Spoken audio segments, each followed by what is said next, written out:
I love being muted. I hope my fan isn't too loud, otherwise I'll have to shut it off. That's showing a lot of vibration, so I may turn it off anyway.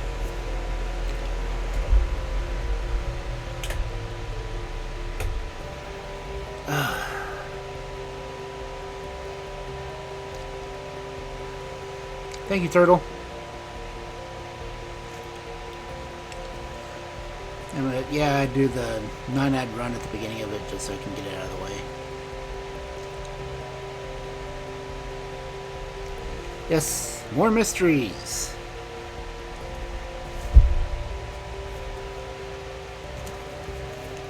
Let's see, who's this one? Okay, this is the Baroness E. Orczy. I was gonna start it last week, but stuff came up. So now we get to start it this week. It's still in the Rivals of Sherlock Holmes, though.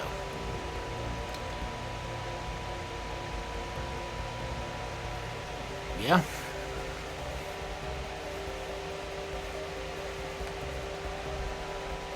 I'm running behind. I was working on something and letting the timer go out, so.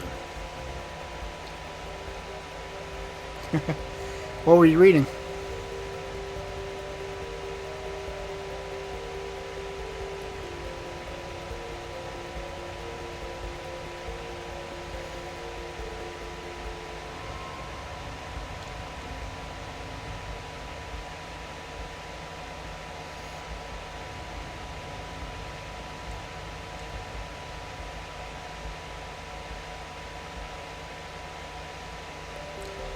Ah, some buried Caesar.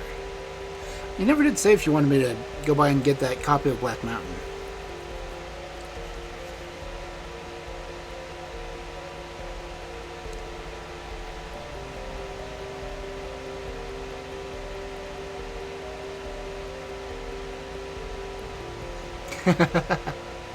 Okay, well, they had 3 copies when I took the picture. I don't think they would have gone through them this fast.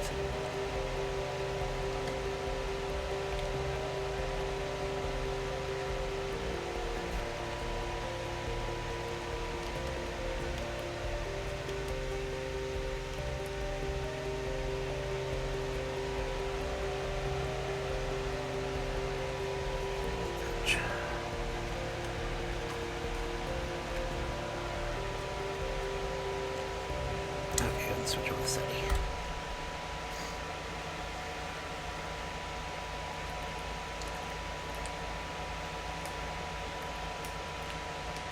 It's hot.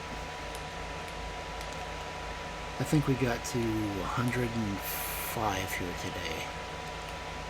Officially.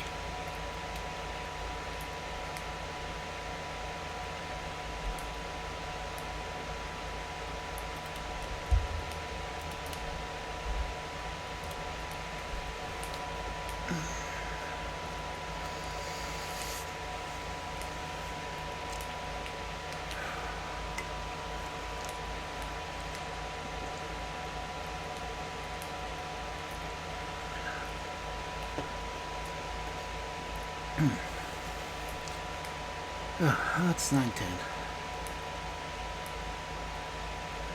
Okay, I think I'm about to get a raid, so.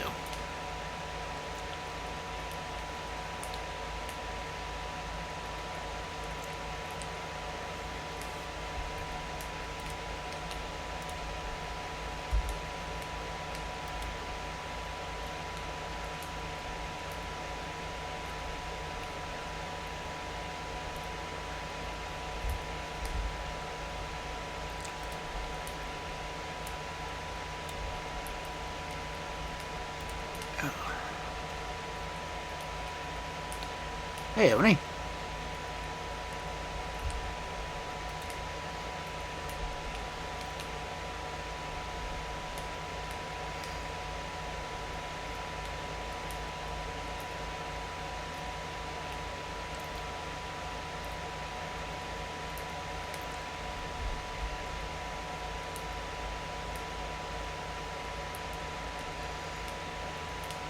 Let's go ahead and wait on him for coming.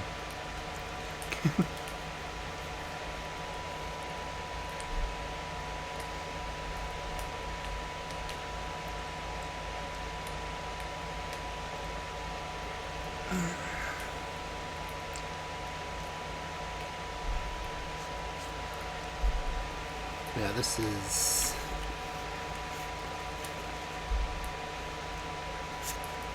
So this is apparently out of a series called The Mysteries of Great Cities by Baroness E. Orczy.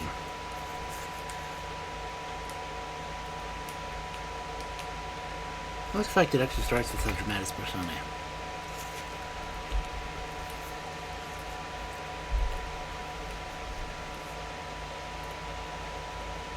Okay, now I think they come in.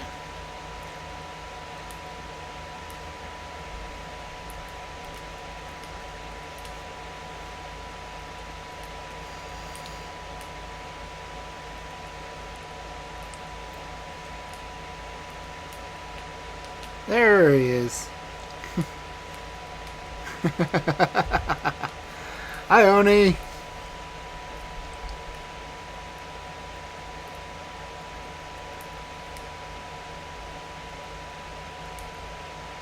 I got 6 viewers? Cool.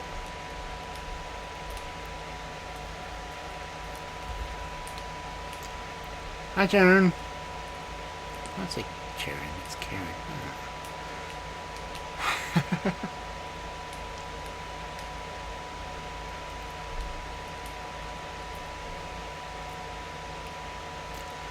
Glad you guys could come in.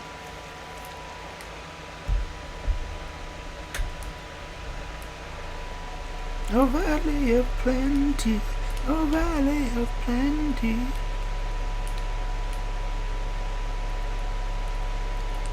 Yeah, it actually played.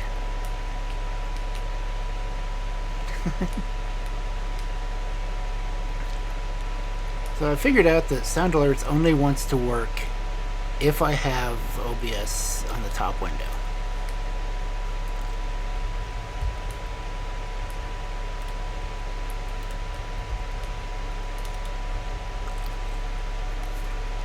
Oh, yes, I do plan on hydrating. Oh, can't remember if I got ear switches set up.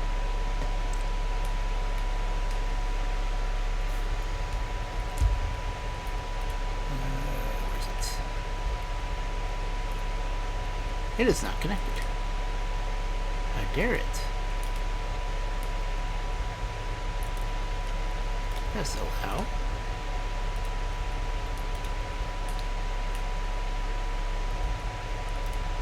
What is it? There we go.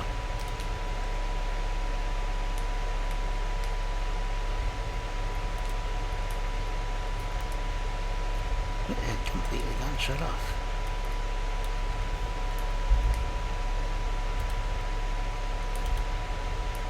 Oh, fine. I'll just do it myself.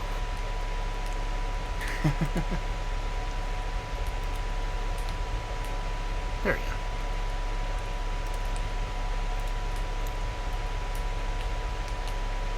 And a stretch.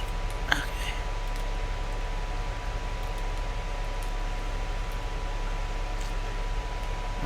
Now my model started freeze on me. Of course it will. Okay. Now I think everything's working. And congratulations on getting second.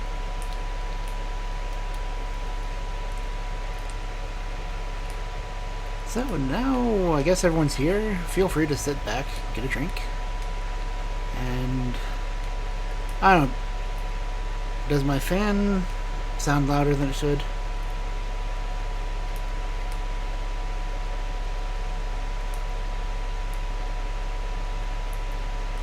So I've got it on low right now.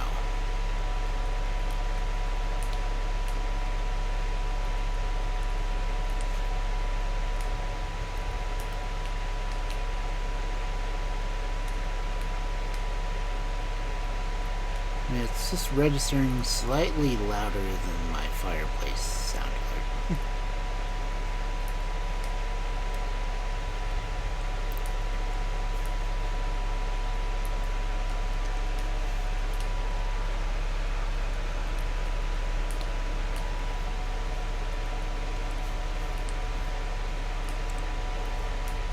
Does anyone hear the fan? And honestly, I think it'd be doing more vibrations than my desk than the fan.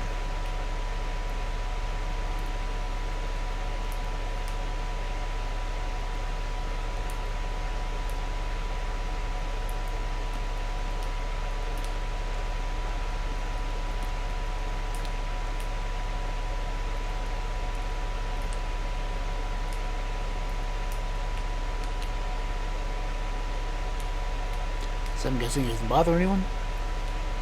Okay.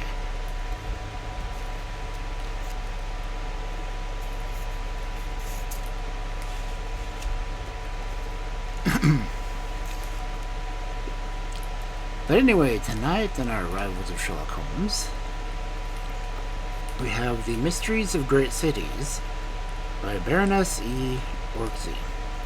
And I'm sure I'm mispronouncing that.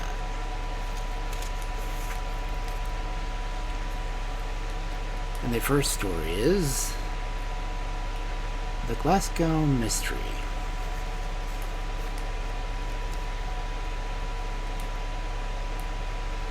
It has often been declared, remarked the man in the corner, that a murder, a successful murder, can never be committed single-handed in a big city.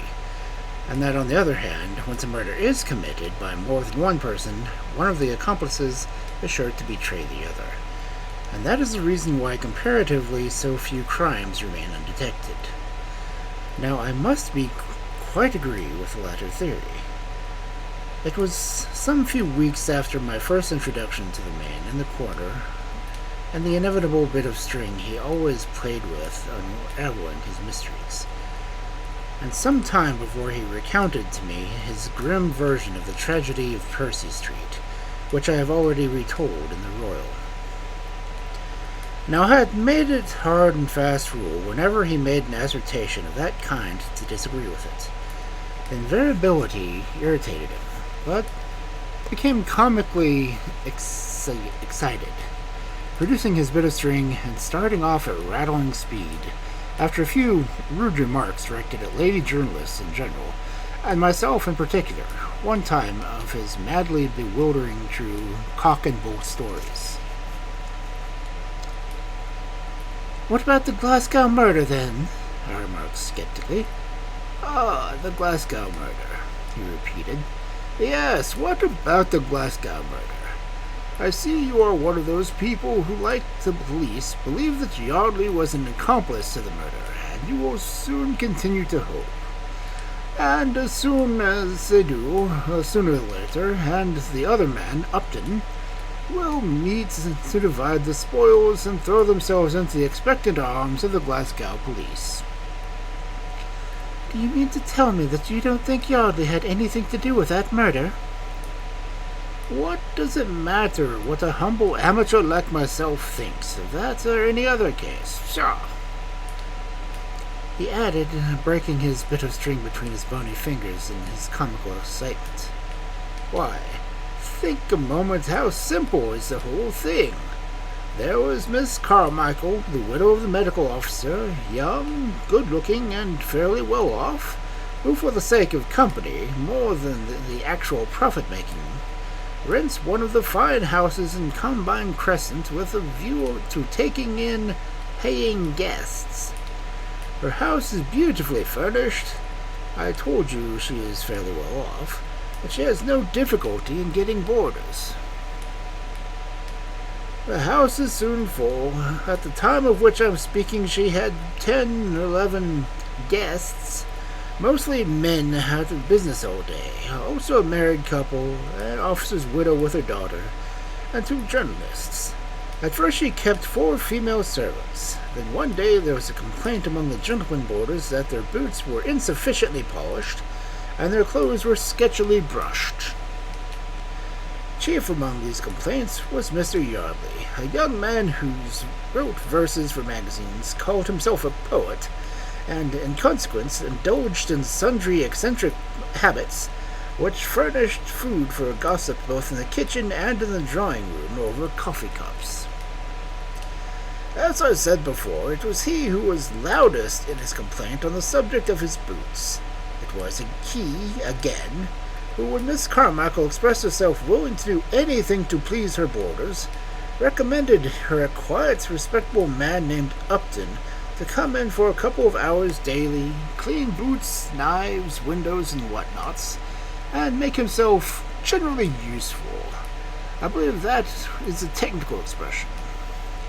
Upton, it appears, had been known to Mr. Yardley for some time, and had often run errands and delivered messages for him, and had even been trusted with his valuable poetical MSS to be left at various editorial offices. It was in July of last year, was it not, that Glasgow, honest, stodgy, busy Glasgow, was thrilled to its very marrow by the recital of its evening papers of one of the most ghastly and most dastardly crimes. At 2 o'clock that afternoon, namely Miss Carmichael of Woodbine Crescent was found murdered in her room. Her safe had been opened, and all its contents, which were presumed to include a good deal of jewelry and money, had vanished. The evening papers had also added that the murderer was known to the police, and that no doubt was entertained to his speedy arrest. It appears that in the household at Woodbine Crescent it was the duty of Mary, one of the maids, to make a cup of tea to Mrs. Carmichael every morning at 7 o'clock. The girl was not supposed to go into the room, but merely to knock at the door, wait for a response from her mistress, and leave the tray outside on the mat. Usually Miss Carmichael took the tray in immediately, and was down to breakfast with her boarders at 8:30. But on that eventful morning Mary seems to have been in a hurry. She could not positively state afterwards whether she had heard her mistress's answer to her knock or not. Against that, she was quite sure that she had taken up the tray at 7 o'clock precisely. When everybody went down to breakfast a couple of hours or so later, it was noticed that Mrs. Carmichael had not taken in her tea tree as usual.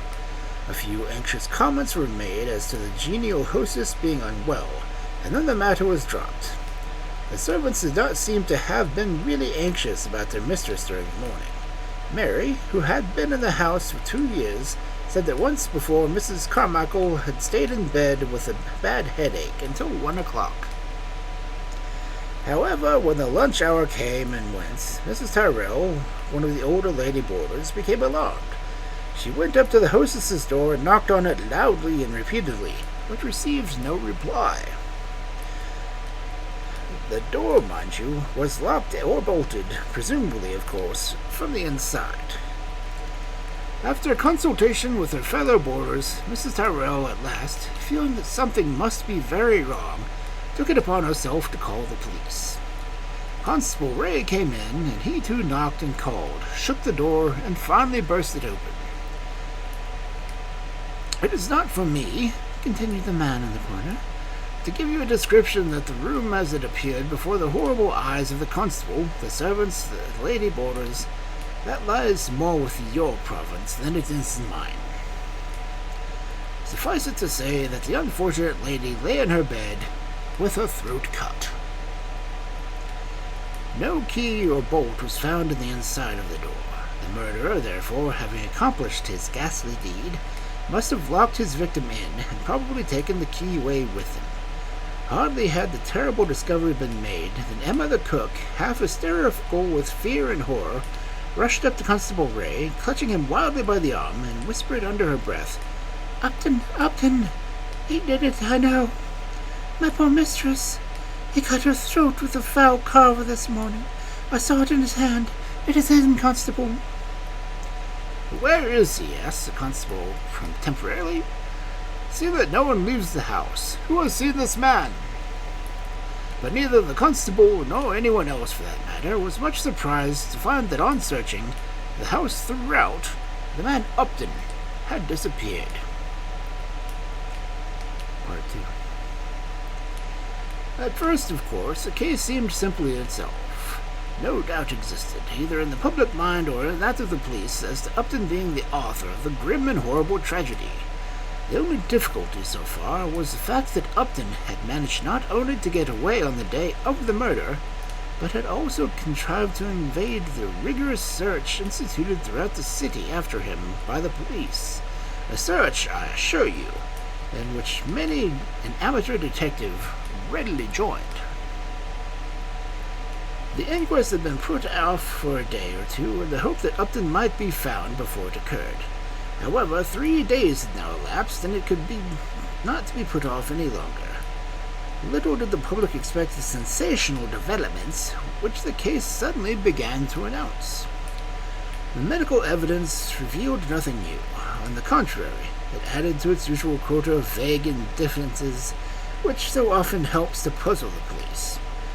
The medical officer had been called in by Constable Ray directly after the discovery of the murder. That was about 2 o'clock in the afternoon. Death had occurred a good many hours before that time, stated Dr. Dawlish. Possibly 9 or 10 hours, but it might also have been 11 or 12 hours previously. Then Emma the cook was called. Her evidence was, of course, most important, as she had noticed and talked to the man Upton the very morning of the crime. He came as usual to his work about 6:45, but the cook immediately noticed that he seemed very strange and excited.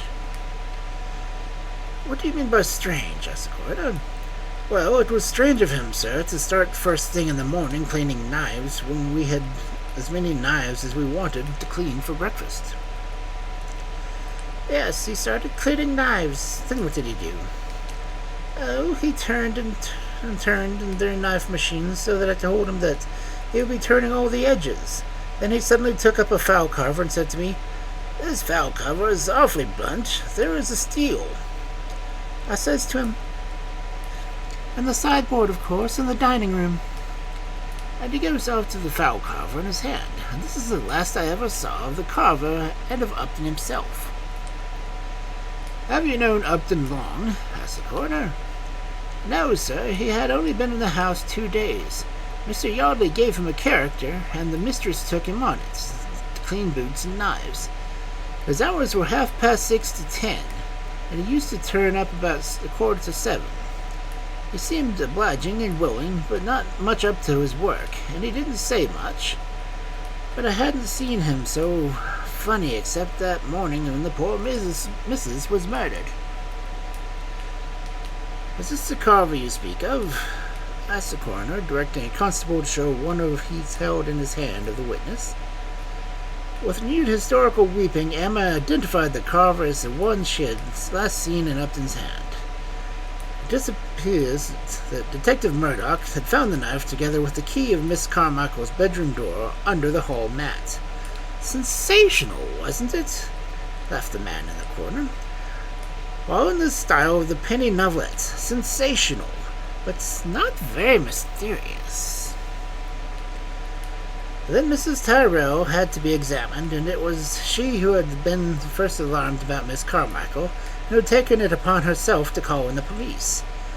Whether through spite or merely coincidental, Mrs. Tyrrell insisted that her evidence on the fact that it was Mr. Yardley was indirectly responsible for the awful tragedy, since it was he who had introduced the man Upton into the house.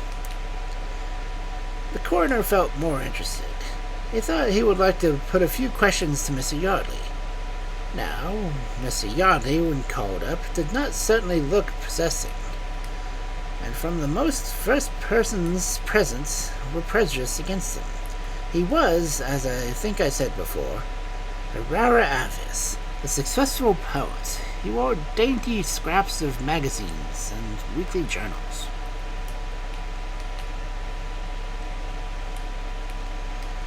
In appearance, he was a short, shallow, thin man with no body and long limbs, and carried his head so much to one side as if it almost deformed. Here is a snapshot of him, of some time sequencing. He is no beauty, is he? In his manner, his small, shapely hands and quiet voice undoubtedly proclaimed him a gentleman. It was very well known throughout the household that Mr. Yardley was very eccentric. Being a poet, he would enjoy the privilege of impunity. It appears that most of his eccentric habit was to get up at an unearthly hour in the morning, 4 o'clock sometimes, and wander about the streets of Glasgow. "I've written my best pieces," he stated in response to the coroner's astonished remark upon a strange custom of his, leaning against a lamp-post at Satchet Hall Street at 5 o'clock in the morning. "I spend my afternoons in the various public libraries reading. I've only boarded and lodged at the house for 2 or 3 months, but as the servants will tell you, I leave it long before they're up in the morning.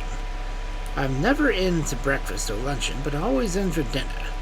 I go to bed early, naturally, as it requires several hours of sleep."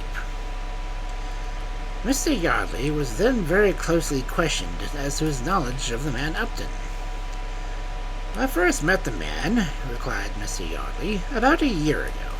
He was loafing in Buchanan Street, outside the Herald office, and spoke to me, telling me of a most pitiable tale, namely that he was an ex-composer who had to give up his own work, failing to eyesight, and see that striven for weeks and months to get some other kind of employment, spending it in the meanwhile at hard-earned savings of many years' toil.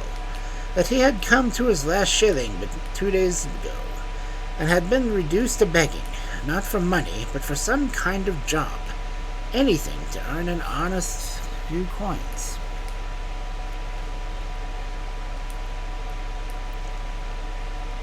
Hey, Tucker. "Well, I somehow liked to look at the man. Moreover, as I just happened to want to send a message to the other end of city, I sent Upton. Since then I've seen him almost every day. He takes my manuscripts for me to the editorial offices and runs various errands.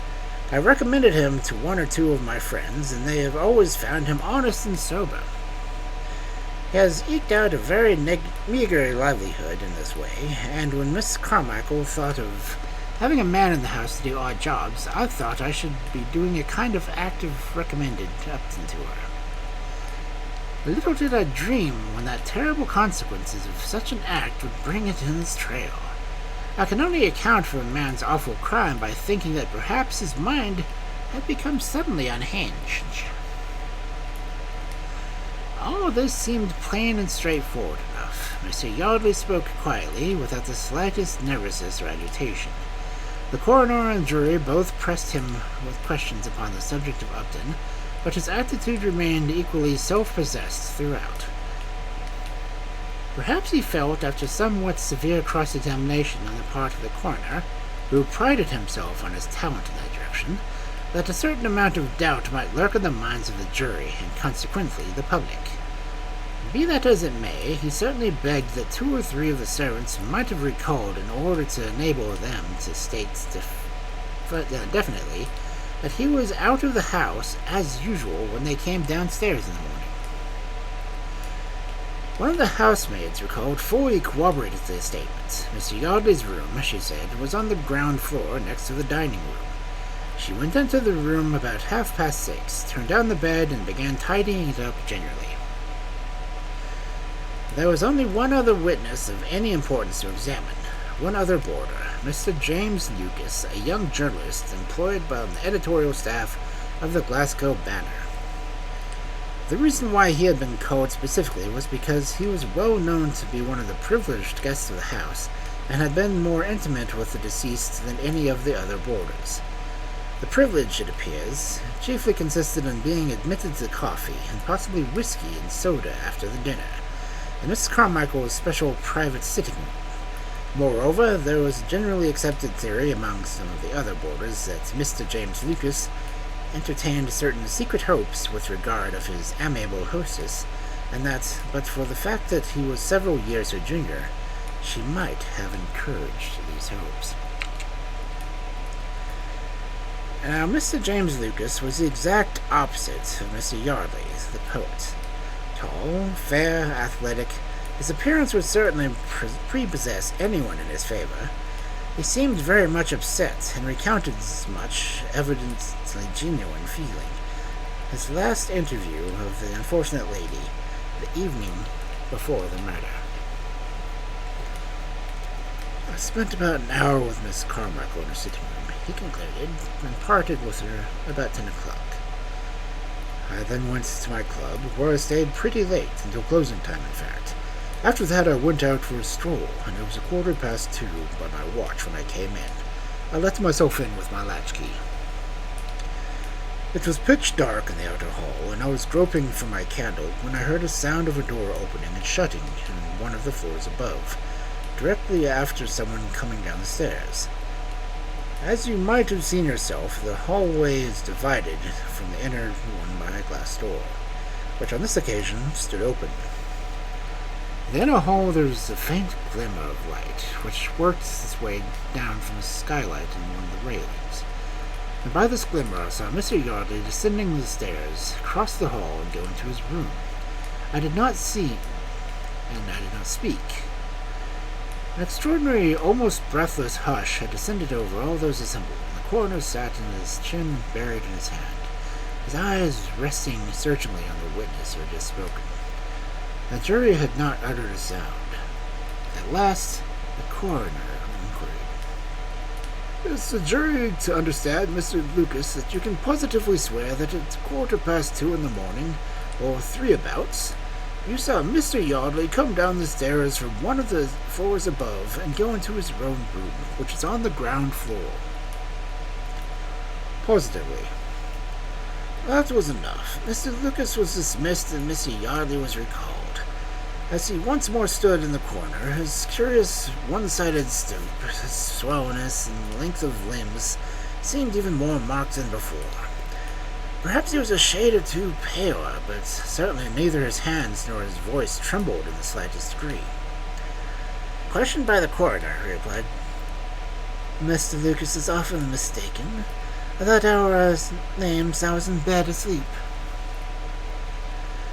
There had been an examination of breathless interest when Mr. James Lucas made his statement, but that excitement and breathlessness was nothing compared with the absolutely dumbfounded awe which fell over everyone there, as a sallow, half-deformed little poet gave the former witness so completely, so emphatically the lie. The coroner himself hardly knew how to keep the professional dignity as the utmost gasp of inquiry. "The jury is to understand that you two swear positively that at 2:15 on that particular morning you were in bed and asleep." "Positively." It seemed as if Mr. Yardley had repeated purposely the other man's emphatic and laconic assertion. Certainly his voice was steady, and his eye was clear. His manner was calm as that of Mr. Lucas. The coroner and the jury were silent, and Mr. Yardley turned to where young Lucas had retired in the further corner of the room. The eyes of the two met, almost like swords of two duelists before the great attack, and neither flinched. One or the other was telling a lie, a terrible lie, since it might entail the loss of honor, or life perhaps of the other. Yet neither flinched. One was telling a lie, remember, and in everyone's mind there arose at once a great and all-absorbing queries. Which and wherefore? Part 3. I had been so absorbed in listening to the thrilling narrative that the highly dramatic inquest that I had really not noticed until the man in the corner was recounting it himself, as if he had been present at it himself. That is because I heard it all from the eyewitness, he suddenly replied in that eerie knack which seemed to possess the readiness of my thoughts. But it must have been very dramatic and, above all, terribly puzzling. You see, there are two men swearing against one another, both in good positions and both educated men. It was impossible for any jury to take either evidence as absolutely convincing, and it could not be proved that either of them had lied. Mr. Lucas might have done so from misapprehension. There was just a possibility that he had had more whiskey at the club than was good for him. Mr. Yardley, on the other hand, if he lied because he had something to hide in that case which might have been terrible. Of course, Dr. Drawlish, as recalled, and with wonderful learning and wonderful precision, has repeated his vague medical statements. When I examined the body of my colleague, Dr. Swanson, death had evidently supervened several hours before. Personally, I believe that it must have occurred certainly more like 12 hours ago than 7.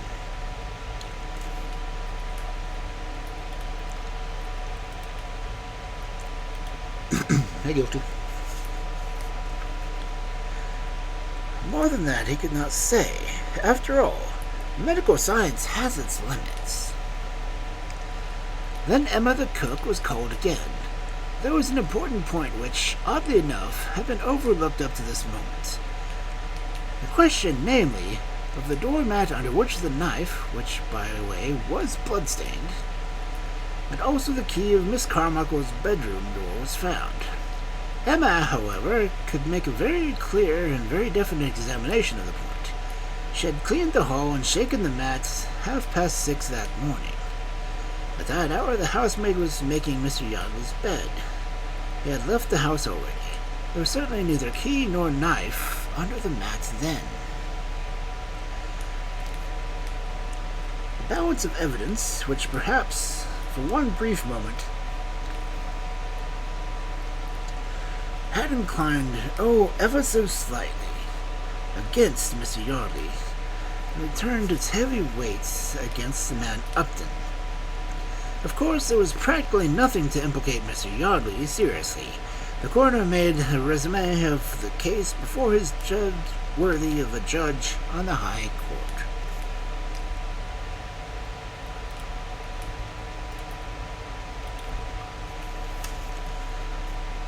He recapitulated all the evidence. It was very strong, undeniable, damning against Upton, and the jury could arrive but one conclusion with regard to him. Then there was the medical evidence that certainly favored Upton a very little, if at all. Remember that both the medical gentlemen refused to make a positive statement to the time. Their evidence could not, therefore, be said to weigh either for or against anyone. Then there was the strange, unaccountable, conflicting evidence of the two gentlemen of the house, Mr. Lucas and Mr. Yardley. That was a matter which, for the present, must rest between either of these gentlemen and their conscience. There was also the fact that the man Upton, the evident actual murderer, had been introduced to the house by Mr. Yardley. The jury knew best themselves if this fact should or should not weigh with them in their decision. That was the sum total of the evidence. The jury held but a very brief consultation. The foreman pronounced the verdict of willful murder against Upton. Not a word about Mr. Yardley. What could they have said? There is really no evidence against him, not enough certainly, to taint his name forever with so heinous a blight. In a case like that, remember, a jury are fully aware that the police would never for a moment lose sight of a man who had so narrowly escaped a warrant as Yardley had done. Relying on the certainty that very soon Upton would be arrested, it was not to be doubted for a moment that he would betray his accomplice, if he had one. Criminals in such a plight nearly always do. In the meanwhile, every step of Yardley would be dogged, unbeknown to him, even if he attempted to leave the country. As for Upton, the man was a corner paused. He was eyeing me through the great bone-trimmed spectacles, watching his ironical delight, my evident breathlessness, interest in his narrative. I remembered the Glasgow murder well. I remembered the talks, the arguments, the quarrels that would raise in every household. Was Yardley an accomplice? Did he kill Mrs. Carmichael at 2 a.m? Did he tell a lie? If so, why? Did Mr. James Lucas tell a lie? Many people, I remember, held to this latter theory, more particularly as Mrs. Carmichael was still proved some days later, and it was found that she had left all her money to him. For a little while, public opinion veered dead against him. Some people thought that if he were innocent, he would refuse to touch a penny of her money. Others, a more practical turn of mind, did not see why he should not. He was a struggling young journalist, and the lady was obviously been in love with him and intended to marry him. She had the perfect right, that she had no children and no near relative, to leave her money to whom she chose, and it would indeed be hard for him, if, though the fact of miscreants, he should at one fell swoop be deprived of both wife and fortune. Then, of course, there was Upton. Upton. And the police could not find. Who must be guilty, seeing that he so hid himself, who never would have acted hideously comedy in this Carver? Why should he have willfully drawn attention to himself and left, as it were, his visiting card on the scene of the murder? Why? Ah, yes, why? Came as a funny shrill echo from my eccentric vis-a-vis. I see that in spite of my earnest endeavor to teach you to think out a case logically and clearly, you start with a preconceived notion, which naturally leads you astray because it is preconceived, just like any blundering detective in these besotted islands. Preconceived, I retorted indignantly. There's no question of preconception, whether Mr. Yardley knew of the contentment of the murder or not. Whether he was an accomplice or Mr. Lucas, there is one thing very clear, namely that Upton was not innocent in the matter. What makes you say that? He asked blandly. Well, obviously, because if he were innocent, he would not have acted in the hideous tragic comedy with the Carver. He would not, above all, have absolutely damned himself by disappearing out of the house and out of the sight at the very moment when the discovery of Miss Carmichael's murdered body had become imminent. It never struck you, I suppose, retorted the man in the corner with quiet sarcasm, how very damning Upton's actions were on this particular morning. Of course they are very damning. That is just my contention. And you have never then studied my methods of reasoning sufficiently to understand that when a criminal, a clever criminal, mind you, appears to be damning himself in the most brainless fashion, that is the time to guard against the clever pitfalls he is laying up for the police? Exactly. That is why I, as well as many people convinced with journalism, believe that Upton was acting in comedy in order to save his accomplice. The question only remains as to who his accomplice was. He must have been singularly unselfish and self-sacrificing, then. How do you mean? Well, according to your argument, Upton heaped up every conceivable circumstantial evidence against himself in order to shield his accomplice. Firstly, he acts the part of strange, unnatural excitement. He loudly proclaims that the facts that he leaves the kitchen with a fowl carver in his hand. Thirdly, he deposits that same blood-stained knife and the key of Miss Carmichael's room under the mat a few moments before he leaves the house. You must own that the man must have been selfishly unselfish since, if he is ever caught, nothing would save him from the gallows, whilst, unless a great deal more evidence can be brought up, his accomplice could continue to go about free. Yes, that might be, I said thoughtfully. It was, of course, part of the given plan. Many people held that Upton and Yardley were great friends. They might have been brothers. Who knows? Yes, who knows? He repeated scornfully, as getting more and more excited, his long fingers wound and unwound his bit of string, making curious complicated knots and then undoing them feverishly. Do brothers usually so dote on each other that they are content to swing for one another? And have you never wondered why the police never found Upton? How did he get away? Where is he? Was he swallowed up by the earth? Surely a clumsy brute like that, who gives himself hopelessly away on the very day that he commits a murder, cannot have brains enough to hide altogether away from the police. A man who, before a witness, selects a weapon with which he means to kill his victim, and who then deliberately leaves it blood-stained there where it was sure to be found at once? Why imagine such a consummate fool evading the police? Not a day, not a week, not a month, but nearly 2 years now.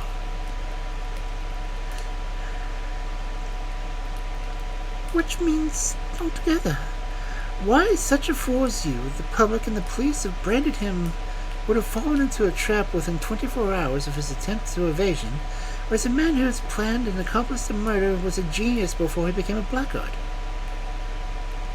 That's just what I said. He was doing it to shield his accomplice. His accomplice? Gasped the funny creature with ever-increasing excitement. Yes, the accomplice he loved and cherished above all. His brother, you say, perhaps, knows someone he would love 10,000 times more than any brother. And you mean? Himself, of course. Don't you see it all along? Lord bless my soul, the young man, poet or blackguard, that you will, who becomes a boarding house, and realizes that his mistress is wealthy. He studies the rules of the house, the habits of the mistress, and finds out about her money, her safe, her jewels, and makes his plan. Oh, they were magnificently laid. That man ought to have been a great diplomat, a great general. He was the great scoundrel. The sort of disguise he assumed is so easy to imagine. Only remember one thing. When a fool wishes to sink his identity, he does so after he has committed a crime and is wanted by the police. He's bound, therefore, by the best part of the remainder of his life, to keep up the disguise he has selected at all times, every hour, every minute of the day, to alter his voice, his walk, his manners. On the other hand, how does a clever man like Yardley proceed? He chooses his disguise and assumes it before the execution of his crime, and then it is only a matter of a few days, and when all is over, the individual, the known criminal, disappears, and, mind you, he takes care that the criminal shall be known. Now, this case upon Upton is introduced to the house, and he calls one evening on Miss Yardley's recommendation. Miss Carmichael sees him in the hall for a few moments, arranges the question of work and wages, and after that he comes every morning with a dirty face, tousled hair, false beard, and mustache. The usual type of odd job man that is very much down on his luck. He works lies in the kitchen, where no one sees him upstairs, whilst the cook and the kitchen folk never see Mr. Yardley. After a while, a little something, carelessness perhaps, might reveal the trick. But the deception is only carried on 2 days. Then the murder is accomplished and Upton disappears. In the meanwhile, Mr. Yardley continues his eccentric habits. He goes out at unearthly hours, is a poet, is out in the town while Upton carries on his comedy with a carving knife.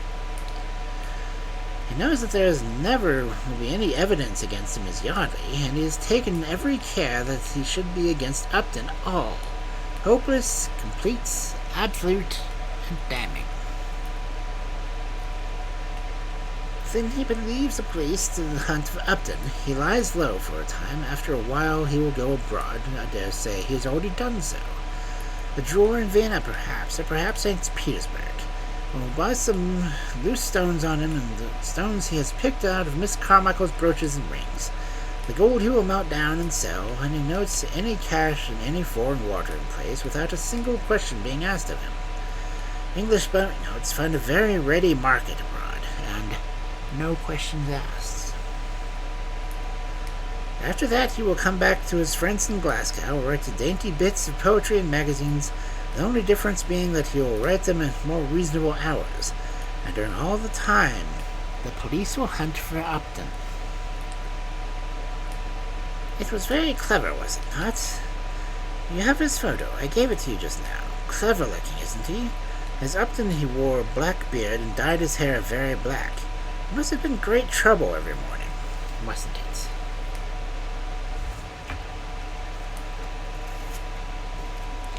Okay, that was clever.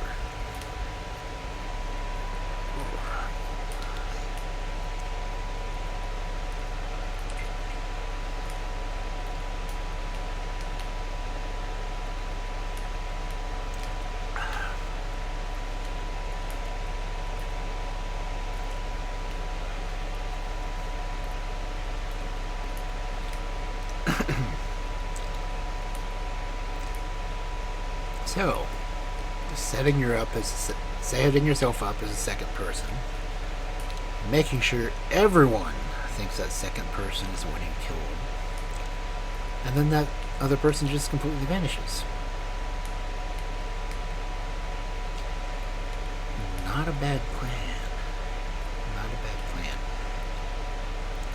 If only they had DNA evidence, or, thumbprints, fingerprints, things that would have actually proven they were the same person, unless you'd found some way to mask that too.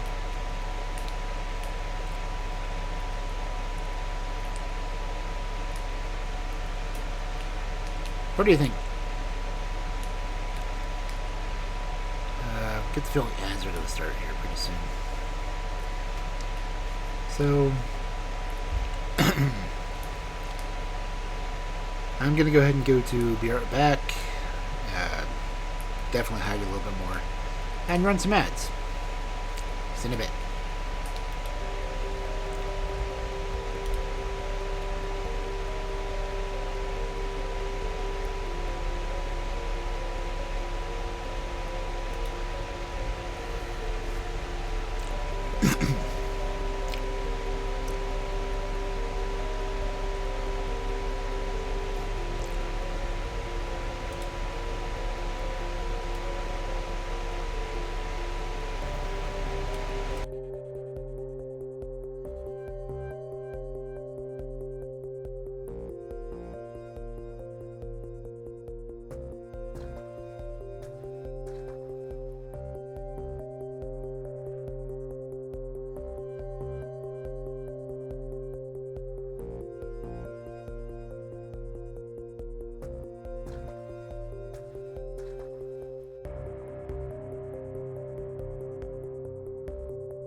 Okay, looks like we're back. The Mystery of Glasgow. Most interesting.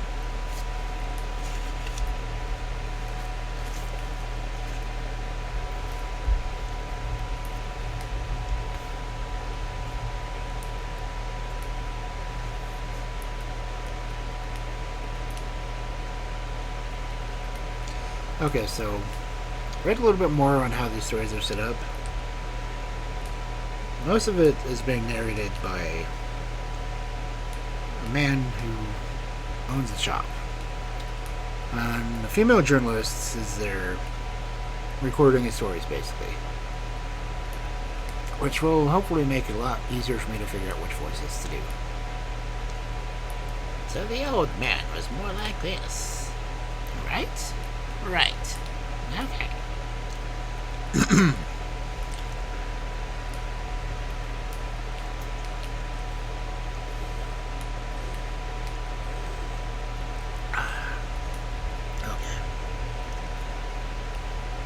So our second story, since that first one took almost an hour.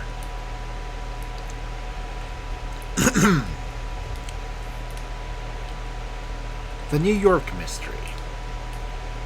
No, actually, it's not even the New York Mystery. It's the York Mystery. So the Old York Mystery. Anyway.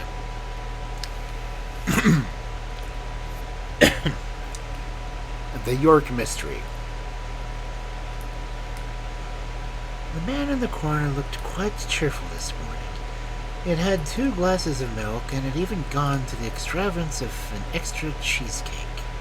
He was itching to talk police and murders, I knew, for he cast furtive glances at me from time to time, producing a bit of string, tied and untied it into scores of complicated knots, and finally bringing out his pocketbook. He placed before me 2 or 3 photographs. "Do you know who that is?" he asked, pointing out to me. I looked at the face of the picture. It was that of a woman, not exactly pretty, but very gentle and childlike, with a strange, pathetic look in the large eyes, which was wonderfully appealing. "That is Lady Arthur Skelmerton," he said, and in a flash there flitted before my mind the weird and tragic history which had been broken this loving woman's heart. Lady Arthur Skelmerton. The name recalled me one of the most bewildering, most mysterious passages of the annals of undiscovered crimes. "Yes, it was sad, wasn't it?" he commented in answer to my thoughts. "Another case which, for the idiotic blunders on the part of the police, must have stood clear as daylight before the public, and satisfied general anxiety. Would you object to me recapitulating its preliminary details?" I said nothing, so he continued without waiting for a reply. "It all occurred during the York Racing Week, at the time which brings to the quietest cathedral city its quota of shady characters who congregate wherever money and wits happen to fly about from their owners. Lord Arthur Skelmerton, a very well-known figure in London society and in racing circles, had rented one of the fine houses which overlooked the racecourse. He had entered Peppercorn by St. Armand, Notre Dame, for the Great Eber Handicap. Peppercorn was a winner of the Newmarket, and his chances for the Eber were considered a practical certainty. If you have ever been to York, you will have noticed the fine houses which have their drive and front entrances on the road called the Mount, and the gardens of which extend as far as a racecourse, commanding a lovely view of the entire track. It was one of these houses, called the Elms, which Lord Arthur Skelmerton had rented for the summer. Lady Arthur came down some little time before the racing week with her servants. She had no children, but she had many relatives and friends in New York, and since she had been the daughter of old Sir John Eddy, the cocoa manufacturer, a rigid Quaker who, it was generally said, kept the tightest possible hold on his own purse strings, and looked with favored disfavor upon his aristocratic son-in-law's fondness for gambling tables and betting books. As a matter of fact, Maud Etty had been married to the handsome young lieutenant in the Hunters, quite against her father's wishes, but she was an only child and had a good deal of demur and grumbling. So John, who idolizes his daughter, gave her way on the whim, and reluctant consent to the marriage that was wrung for him. But as a Yorkshire man, he was far too shrewd a man of the world to not know that love played but a very small part of persuading the Duke's son to marry the daughter of a cocoa manufacturer. And as long as he lived, he determined that since his daughter was being wed because of her wealth, that wealth should at least secure her own happiness. He refused to give Lady Arthur any capital, which, in spite of the most carefully worded settlements, would inevitably sooner or later have found its way into the pockets of Lord Arthur's racing friends. But he made his daughter a very handsome allowance, amounting to over £3,000 a year, which enabled her to keep up an establishment befitting her new rank.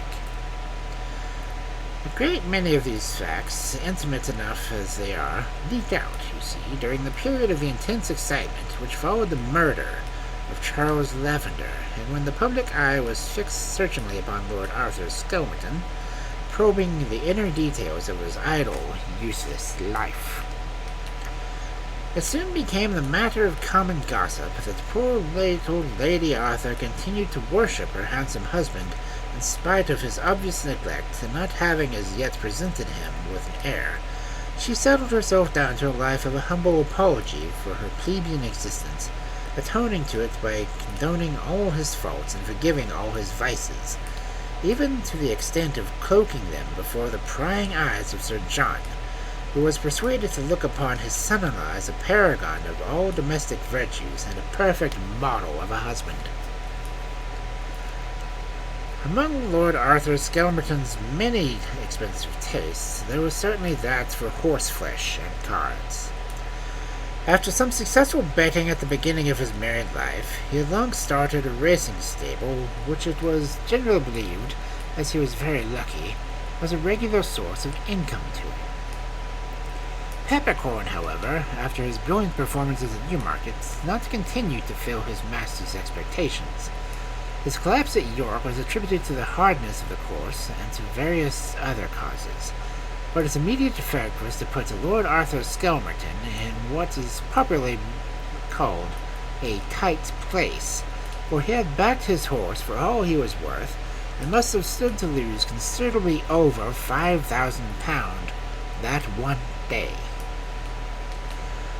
The collapse of the favourite and the grand victory of King Cole, or rank outsider, on the other hand, had proved a golden invests for the bookmakers, and all of York hotels were busy with dinners and suppers given the confraternity of the turf and celebrated to the happy occasion.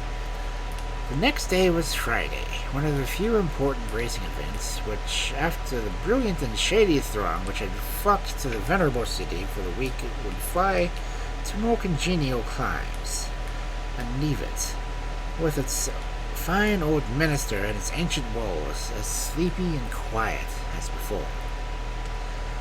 Lord Arthur Skelmerton also intended to leave York on the Saturday, and on the Friday night he gave a farewell bachelor dinner at the Elms, at which Lady Arthur did not appear. After dinner the gentlemen settled down to bridge, with pretty stiff points, you may be sure. It had just struck 11 at the Tower of Mystery, when Constables McNaught and Murphy, who were patrolling the racecourse, were startled by loud cries of "Murder!" and "Police!" Quickly ascertaining whence these cries proceeded, they hurried on at a gallop, and came up quite close to the boundary of Lord Arthur Skelmerton's grounds, upon a group of 3 men, 2 of whom which seemed to be wrestling vigorously with another, whilst the third was laying face downwards on the ground. As soon as the constables drew near, one of the wrestlers shouted more vigorously, and with a certain tone of authority, "There, you fellows, hurry up, sharp! The brute is giving me the slip!" But the brute did not seem inclined to do anything of the sort, He certainly extricated himself with a violent jerk from his assailant's grasp, but made no attempt to run away. The constables had quickly dismounted, whilst he, who had shouted for help originally, added more quietly. "My name is Skelmerton. This is the boundary of my property. I was smoking a cigar over at the pavilion over there with a friend when I heard loud voices, followed by a cry and a groan. I hurried down the steps and saw this poor fellow lying on the ground with a knife sticking between his shoulder blades, and his murderer." He added, pointingly at the man, who stood quietly with Constable McNutt's firm grip upon his shoulder, still stooping over the body. I was too late, I feared, to save the latter, but just in time to grapple with the assassin. "That's a lie!" interrupted the man hoarsely. "I didn't do it, Constable. I swear I didn't do it. I saw him fall. I was coming along a couple of yards away, and I tried to see if the poor fellow was dead. I swear I didn't do it." "You'll have to explain this to the inspector presently, my man," was Constable McNutt's quiet comment, and still vigorously protesting his innocence, the accused allowed himself to be led away, and the body was conveyed to the station, pending further identification. The morning papers were full of tragedy. The column and a half of the York Herald was devoted to the account of Lord Arthur Skelmerton's plucky capture of the assassin. The latter had continued to declare his innocence, but had remarked, it appears, with a grim humour that he quite saw that he was in a tight place, out of which, however, he would find it easy to extricate himself.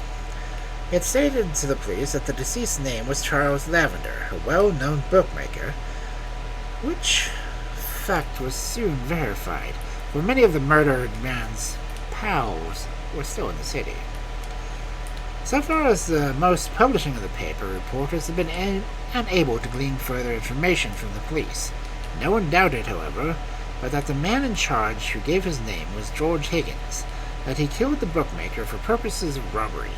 The inquest had been fixed Tuesday after the murder. Lord Arthur had been obliged to stay in York a few days, as his evidence would be needed. The fact gave the case, perhaps, a certain amount of interest as far as York and London society were concerned. Charles Lavender, moreover, was known on the turf, but no bombshell exploding beneath the walls of the ancient cathedral city would have astonished its inhabitants more than the news which, at about 5 in the afternoon on the day of the inquest, spread like wildfire throughout the town. That news was that the inquest had been concluded at 3 o'clock, with a verdict of willful murder against some person or persons unknown, and that 2 hours later the police had arrested Lord Arthur Skelmerton at his private residence, the Elms, and charged him with a warrant with the murder of Charles Lavender, the bookmaker. Part 2. The police, it appears, instinctively feeling that some mystery lurked around the death of the bookmaker and his supposed murder's quiet protestations of innocence, had taken a very considerable amount of trouble in collecting all the evidence they could for the inquest, which might throw some light on Charles Lavender's life, previous to his tragic end. Thus it was that a very large array of witnesses was brought before the coroner, chief among them who was, of course, Lord Arthur Skelmerton. The first witnesses called were the 2 constables, who disposed that, just as the church clocks in the neighborhood were striking 11, they had heard cries for help, had ridden to the spot whence the sounds proceeded, and had found the prisoner in the tight grasp of Lord Arthur Skelmerton, who at once accused the man of murder and gave him in charge.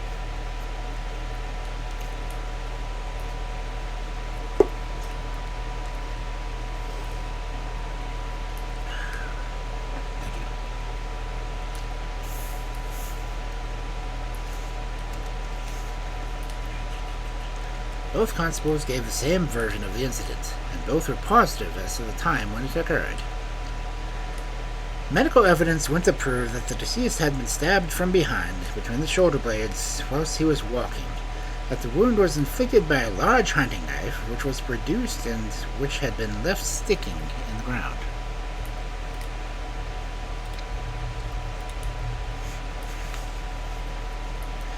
Lord Arthur Skelmerton was then called and substantially repeated what he had already told the constables. He stated namely that on the night in question he had had some gentlemen friends to dinner, and afterwards bridge was played. He himself was not playing much, and at a few minutes before 11 he strolled out with a cigar as far as a pavilion at the end of his garden. He then heard the voices, the cry and the groan previously described by him, and managed to hold the murderer down until the arrival of the constables.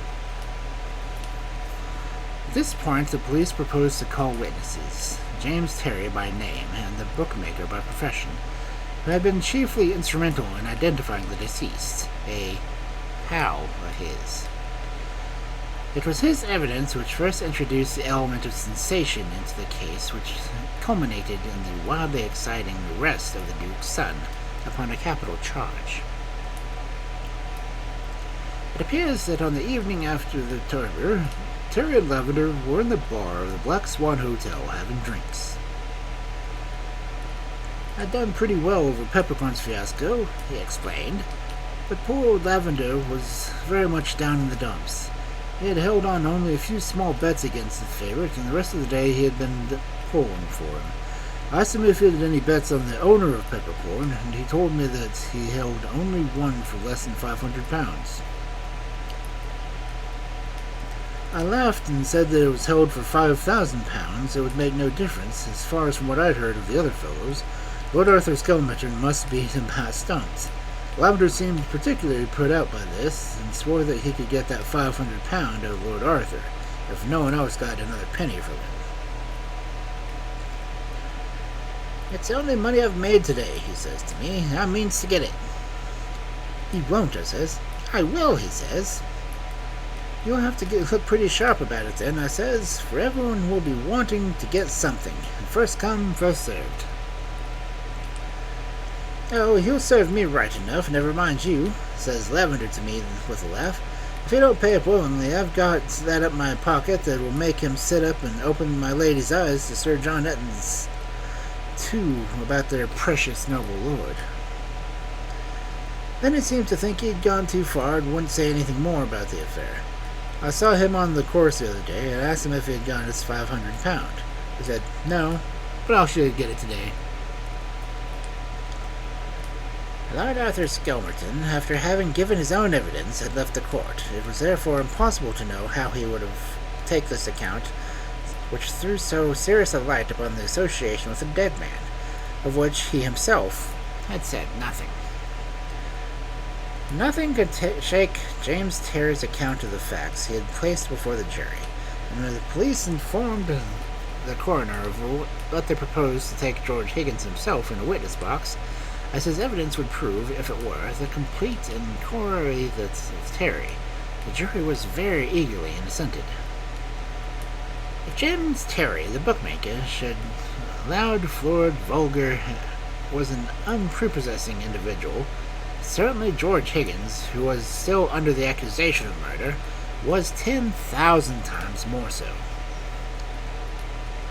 None too clean, slouchy, obsequious, yet insolent, it was the very personification of a cad who haunts the racecourse and who lives not so much for his own wits by the lack of them in others. He described himself as a turf commission agent, whatever that may be.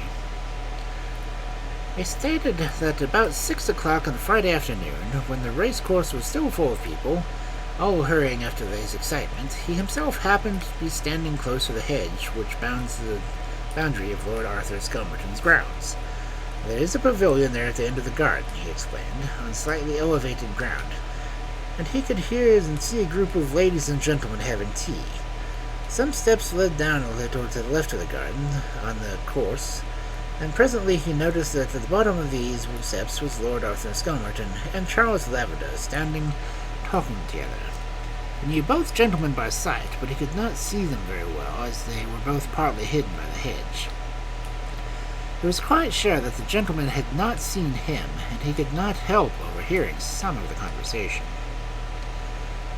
"That's the last word, Lavender," Lord Arthur said very quietly. "I haven't got the money, and I can't pay you now. You'll have to wait." "Wait, I can't wait," said Lord Lavender in reply. I've got engagements to meet, same as you, and I'm not going to risk being posted up as a defaulter while you hold £500 of my money. You better give it to me right now, well..." The Lord Arthur interrupted him very quietly, saying, "Yes, my good man, or I'll let Sir John have a good look at that little bill I had on yours a couple years ago. If you'll remember, my lord, it has got at the bottom of it Sir John's signature and your handwriting. Perhaps Sir John, or perhaps my lady, would pay me something for that little bill. If not, the police can have a squint at it. I've held my tongue long enough, and—" "Look here, Lavender," said Lord Arthur. "Do you know what this little game of yours is called in law?" "Yes, and I don't care," said Lavender. "If I don't have that £500, I am a ruined man, and you'll ruin me if I'll do it. For we shall both quit. And that's my last word." He was talking very loudly, and I thought some of Lord Arthur's friends up on the pavilion must have heard. He thought so too, I think, for he said quickly, "If you don't hold your confounded tongue, I'll give you a charge for blackmail this instant." "You wouldn't dare," said Lavender, and then he began to laugh. But just then a lady from the top of the stairs said, "Your tea's getting cold," and Lord Arthur turned to go, but just before he went, Lavender says to him, "I'll come back tonight. You'll have my money then." George Higgins appeared after he heard the interesting conversation, pondered as to whether he could not turn what he knew into some sort of profit. Being a gentleman who lives entirely by his wits, this type of knowledge forms his chief source of income. As a preliminary of future moves, he decided not to lose sight of Lavender for the rest of the day. He went and had dinner at the Black Swan, he exclaimed. And now, after all, I had to bite myself, waited outside till I saw him come out. At about 10 o'clock, as rewarded for my trouble, he told the hall porter to let him have a fly, and he jumped into it. I could not hear what direction he gave the driver, but the fly certainly drove off towards the racecourse. "Now I was interested in this little affair," continued the witness, "and I couldn't afford to fly. I started to run. Of course, I couldn't keep up with it, but I thought I knew which way my gentleman had gone. I made straight for the racecourse, and for the hedge at the bottom of Lord Arthur Skelmerton's grounds. It was a little dark night, and there was a light drizzle. I couldn't see more than 100 yards before me. All at once it seemed to me that if I heard Lavender's voice talking loudly in the distance. I hurried forward and suddenly saw a group of two figures, mere blurs in the darkness, for one instant at a distance of about 50 yards from where I was. The next moment, one figure had fallen forward and the other had disappeared. Then I ran to the spot, only to find the body of the murdered man lying on the ground. I stooped to see if I could see of any use, and immediately I was collared from behind by Lord Arthur himself. "You may imagine," said the man in the corner, "how keen the excitement was in the moment of court. Coroner and jury alike literally hung breathless on every word the shabby, vulgar individual uttered. You see, by itself his evidence would have been worth very little, but coming up on top of that given by James Terry, its significance, more its truth, had become glaringly apparent.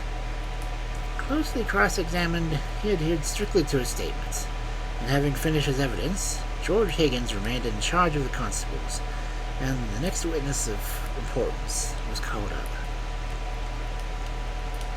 Now this was Mr. Chips, the senior footman in the employment of Lord Arthur Skelmerton. It disposed about 10:30 the Friday evening, a party drove up to the Elms in a fly, and asked to see Lord Arthur. On being told that his lordship had company, he seemed terribly put out. "I asked the party to give me his card," continued Mr. Chips, "and as I didn't know, perhaps, that his lordship might wish to see him, but I kept him waiting on all the door, and didn't altogether like his looks. I took the card in. His lordship and gentlemen were playing cards in the smoking room, and as soon as I could do so without disturbing his lordship, I gave him the party's card." "What was the name on the card?" here interrupted the coroner. "I couldn't say now, sir," replied Mr. Chips. "I really don't remember."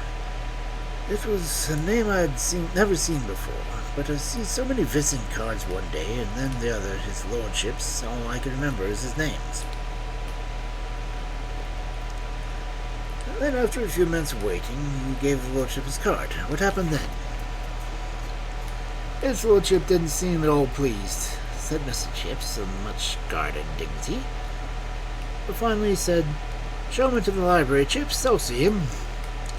And he got up from the card table, saying to the gentleman, "Go on without me. I'll be back in a minute or two."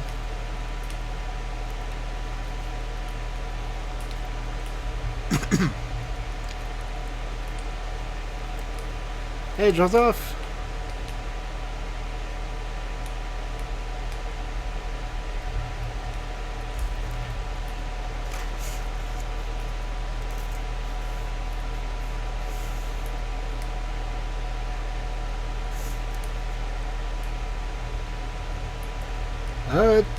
It goes.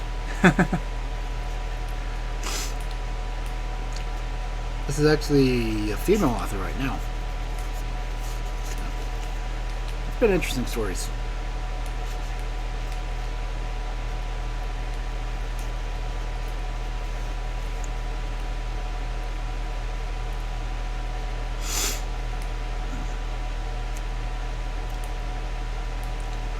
This is the York Mystery.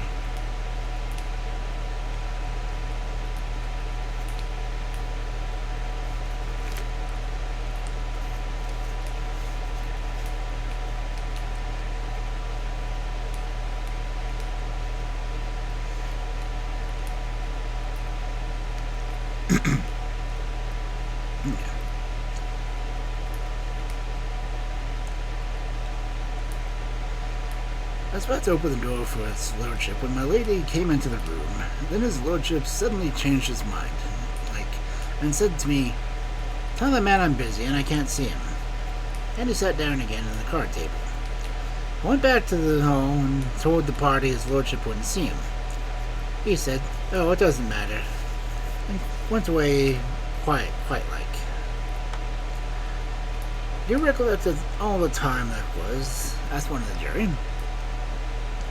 "Yes, sir. It was while I was waiting to speak to his lordship that I looked at the clock, sir. It was 10:20, sir." There was one more significant fact in connection with the case, which tended still more excite the curiosity of the public at the time, and still further to bewilder the police later on, and the fact that it was mentioned that Chips was in evidence. A knife, namely, with which Charles Lavender had been stabbed, and which, remember, had been left in the wound, and was now produced to the court. After a little hesitation, Chips identified the property of his master, Lord Arthur Skelmerton. Can you wonder, then, that the jury absolutely refuses to bring a verdict against George Higgins? There was really, beyond Lord Arthur Skelmerton's testimony, not one particle of evidence against him. Also, as the day wore on, the witness after witness was called up. Suspicion ripened in the minds of all those present that the murderer could be none other than Lord Arthur Skelmerton himself. The knife was, of course, the strongest piece of circumstantial evidence, and no doubt the police hoped to collect a great deal more now that they held a clue in their hands. Directly after the verdict, therefore, which was guarded directly against some person unknown, the police obtained a warrant and later on arrested Lord Arthur in his house. Part 3. The sensation, of course, was tremendous. Hours before he was brought up before the magistrates, the approach of the court was thronged. His friends, mostly ladies, were all eager to watch the dashing society man in his terrible position. There was universal sympathy for Lady Arthur, who was in a very precarious state of health. The worship of her worthless husband was well known. Small wonder that his final and awful misdeed had practically broken her heart. At last the prisoner was brought in. He looked very pale, perhaps, but otherwise kept up the bearing of a high-bred gentleman. He was accompanied by his solicitor, Mr. Marmaduke Ingersoll, who was evidently talking to him in quiet and reassuring tones. Mr. Buchanan prosecuted the Treasury, and certainly his indictment was terrific. According to him, but one decision could be arrived at, namely that the accused in the dock had, in a moment of passion and perhaps of fear, killed the blackmailer who threatened him with disclosures which might have ever ruined him socially, and having committed the deed and fearing its consequences, probably realized that the patrolling constables might catch sight of the retreating figure, and had availed himself of George Hagan's presence on the spot to loudly accuse him of murder.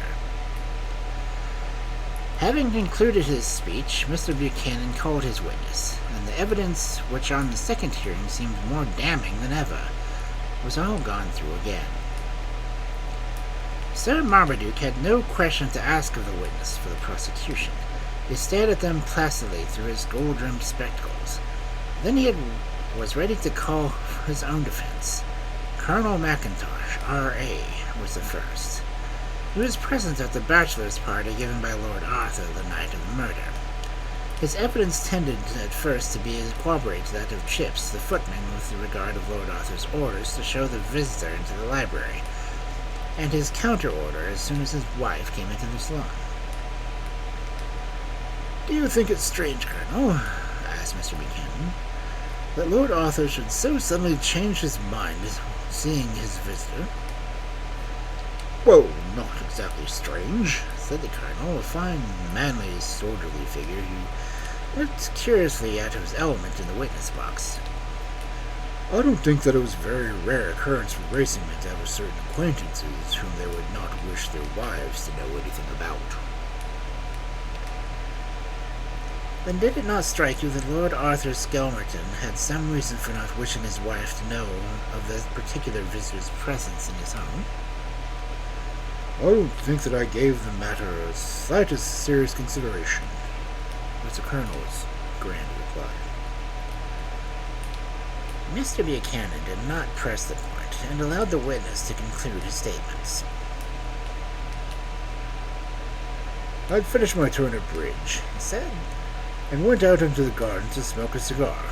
Lord Arthur Skelmerton joined me a few minutes later, and we were sitting in the pavilion when I heard a loud, as I thought, threatening voice from the other side of the hedge.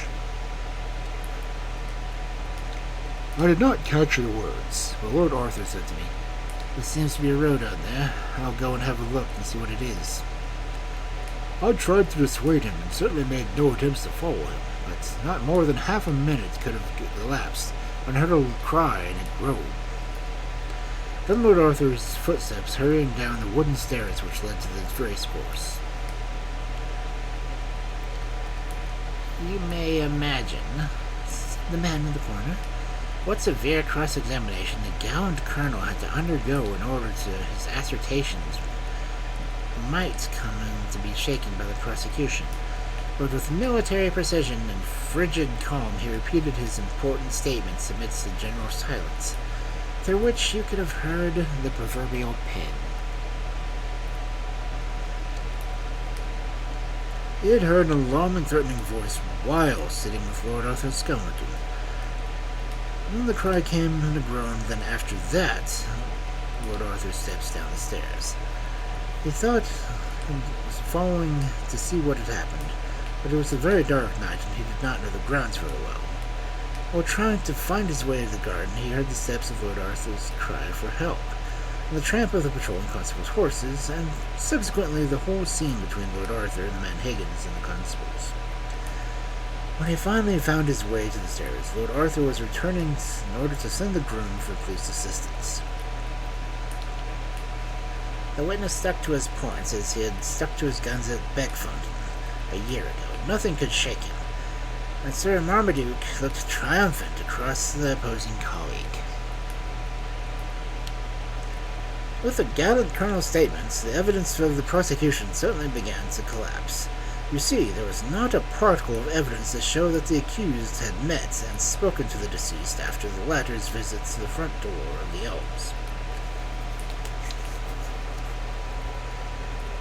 He told Chaps that he wouldn't see the visitor, and Chips went down the hall and directly showed Lavender the way out he came. No assignation could have been more made. No hint could have been given by the murdered man to Lord Arthur that would have gone to the ground in the back entrance and wished to see him there. Two other guests of Lord Arthur swore positive that Chips had announced the visitor, and their host stayed at the card table until 11:15. Evidently, he went out to join Colonel McIntosh at the garden.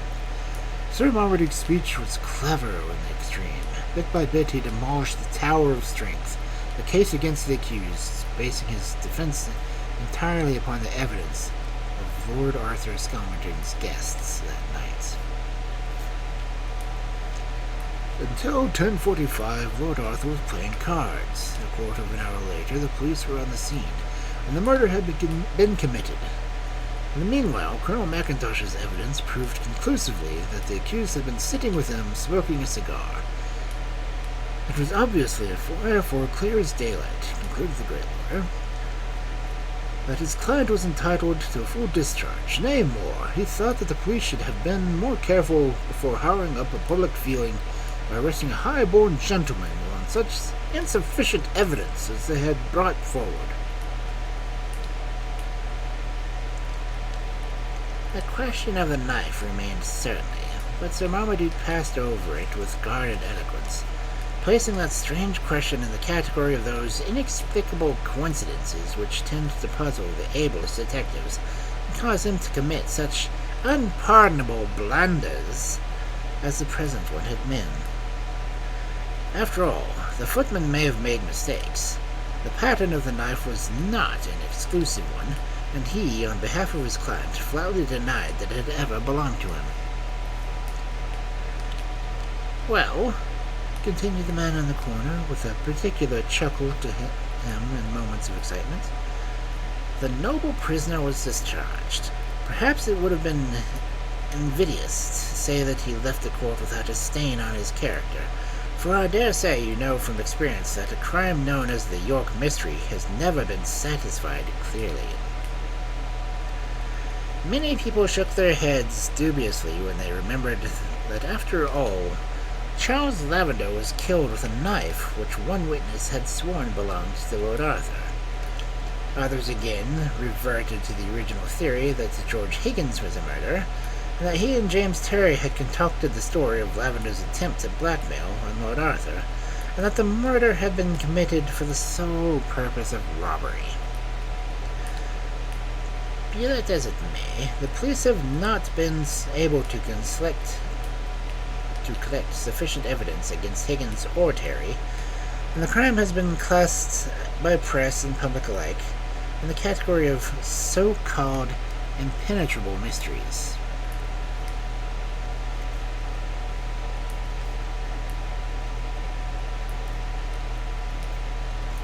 Part 4. The man in the corner called for another glass of milk and drank it down slowly before he resumed. Now Lord Arthur lives mostly abroad, he said. His poor suffering wife died the day after he was liberated by the magistrate. She never recovered consciousness, even sufficiently to hear the joyful news that the man she loved so well was innocent after all.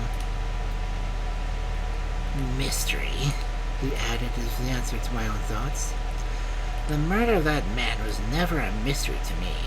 I cannot understand how the police could have been so blind when everyone else of the witnesses, both for the prosecution and defense, practically pointed all the time to one guilty person. What do you think of it all yourself? I think the whole case is so bewildering, I replied, that I do not see one single clear point to it. You don't? He said excitedly, while the bony fingers fidgeted again with that inevitable bit of twine. You don't see that there is one clear point to me was the key of the whole thing?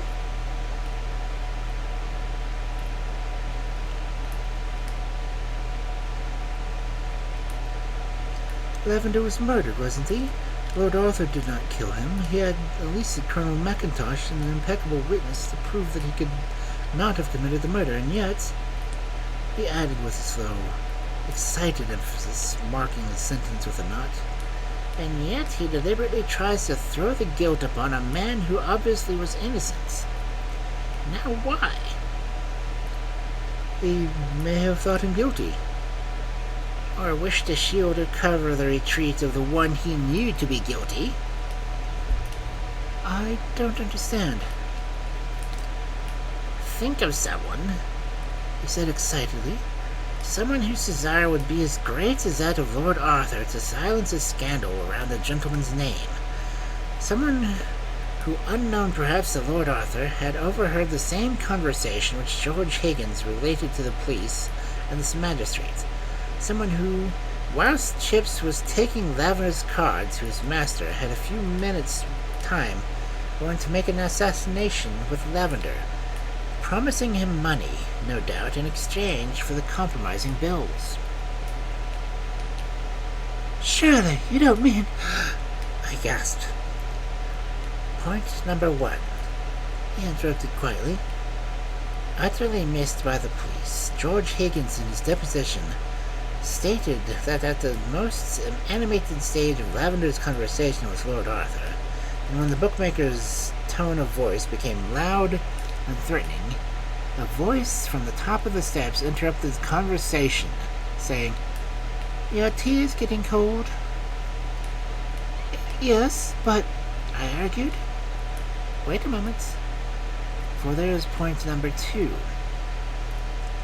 That voice was a lady's voice. Now I did exactly what the police should have done, but did not do.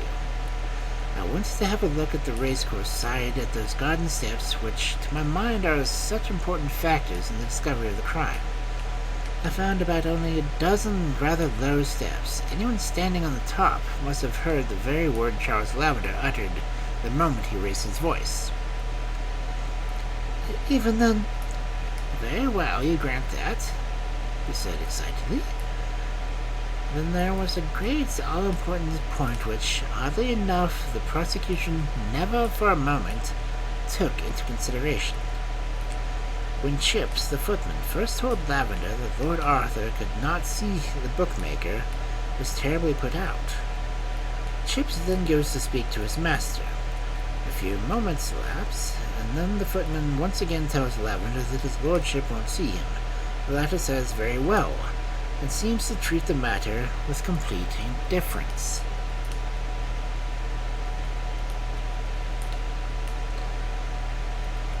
Obviously, therefore, something must have happened in between the alter the bookmaker's frame of mind. Well, what had happened? Think over all the evidence, and you will see the one thing only had occurred in the interval, namely Lady Arthur's advent into the room. In order to go to the smoking room, she must have crossed the hall, and she must have seen Lavender. In that brief interval, she must have released that the man was persistent and therefore a living danger to her husband. Remember, women have done strange things. They are far greater puzzle to the student of the human nature than the sterner, less complex sex has ever been. As I argued before, as the police should have argued all along, why did Lord Arthur deliberately accuse an innocent man of murder, if not to shield the guilty party? Remember, Lady Arthur may have been discovered. The man, George Higgins, may have caught sight of her before the time that she had made her good retreat. His attention, as well as that of the constables, had to be diverted. Lord Arthur acted on the blind impulse of saving his wife at any cost. She may have been met by Colonel McIntosh, I argued. Perhaps she was, he said. Who knows? The gallant colonel had to swear to his friend's innocence. He could do that in all consciousness after that his duty was accomplished. No innocent man is suffering for the guilty. The knife which had belonged to Lord Arthur would always save George Higgins. For a time it had pointed to the husband, unfortunately never to the wife. Poor thing, she died probably of a broken heart. But women, when they think only of one object on earth, the one who beloved. To me, the whole thing was clear from the very first, and when I read the account of the murder, the knife, stabbing, bah! I don't know enough of English crime not to be certain that at once no Englishman, be he ruffian or gutter, to be the Duke's son, ever stabs his victim in the back. Italians, French, Spaniards do it, if you will, and women of most nations. An Englishman's instinct is to strike, not to stab. George Higgins or Lord Arthur Skelmerton would have knocked down the victim. The woman's only would lie in wait while the enemy's back was turned. She knows her weakness, and she does not mean to miss. Think it over. There is not one flaw in my argument, but the police never thought the matter out. Perhaps in this case as well. He had gone and left me still staring at the photograph of a pretty, gentle-looking woman, with a decided willful curve around the mouth, and a strange, unaccountable look in the large, pathetic eyes. And I felt quite thankful that, in this case, the murder of Charles Lavender, the bookmaker, cowardly, wicked as it was, had remained a mystery to the police and to the public.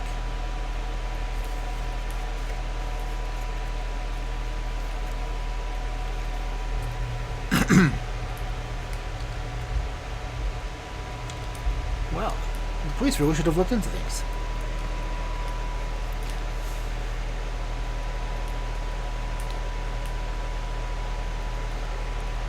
Again, fingerprinting. Useful skill.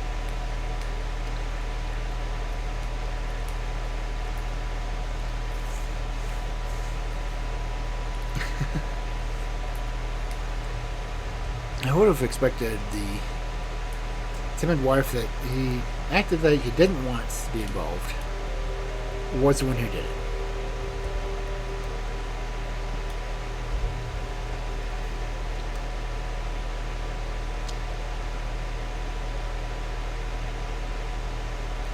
And remember, this is a female author writing these stories.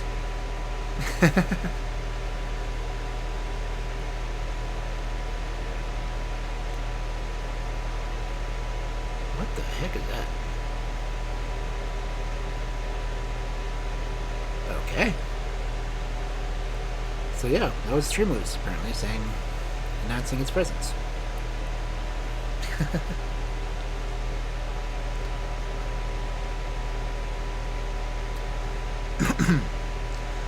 I don't have time to do another story for tonight, especially if I want to get done by 11. Because now I get to do all the editing and fun stuff. Thank you everyone for coming in.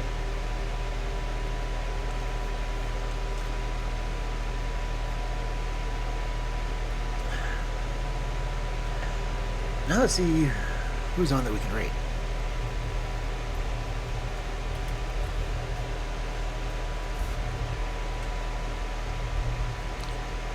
Let's see.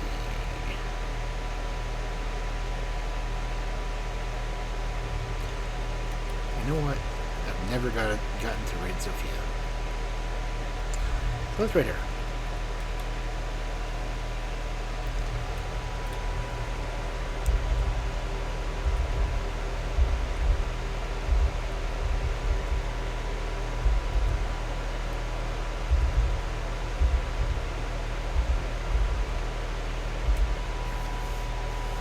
So there's the follower raid and there's the subscriber raid. You can honestly unlock the reading one because it's just level 1. So you can use it if you want to.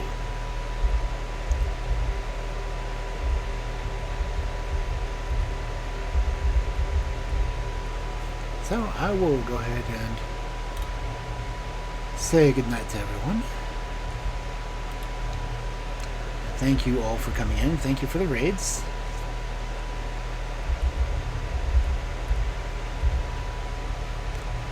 Check to make sure I spelled Sophia's name right. Yep. Miracles can happen.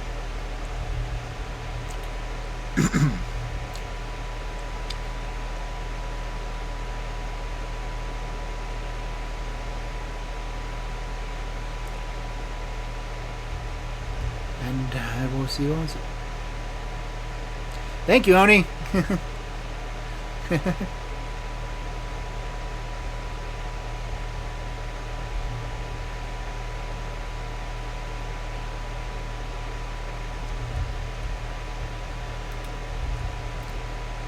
And thank you all for coming in.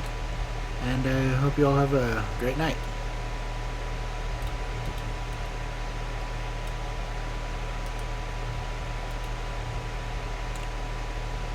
Night, everyone.